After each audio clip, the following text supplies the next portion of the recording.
अस्सलाम वालेकुम अज़ीज़ तलबा। आज हम जमात नहम की नज़म नंबर 3 और 4 यानी बरसात की बहारें और पेवस्ता शजर से उम्मीद बहार रख इनका मरकज़ी ख़याल लिखेंगे।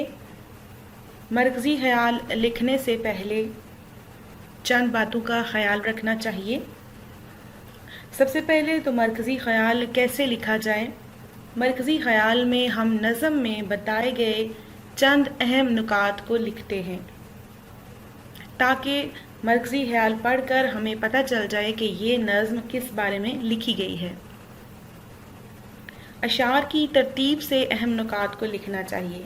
जैसे जैसे नज़म में अशार की तरतीब है, अहम नुकात को भी वैसे ही तरतीब से लिखना चाहिए। मरकज़ी ख़याल 3 या 4 सतूर का होना चाहिए। मरकज़ी ख़याल लिखने से पहले शायर का नाम लिखें और फिर मरकज़ी ख़याल शुरू करें।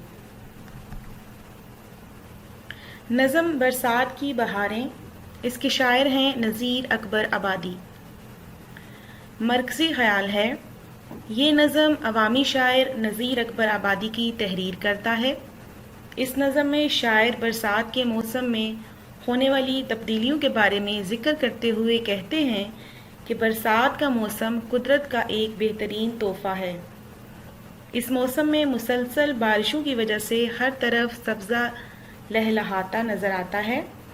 आसमान पर छाए बादलों की वजह से मौसम बहुत खुशगवार हो जाता है। कुदरत के ये हसीन मनाज़र देखकर तमाम चरिंद परिंद खुशी का इजहार करते हैं।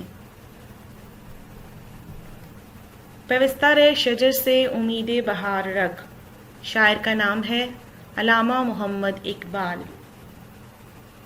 मरकज़ी ख़याल है, ये नज़म हमारे कौमी शायर अल्लामा मोहम्मद इकबाल की तहरीर करता है।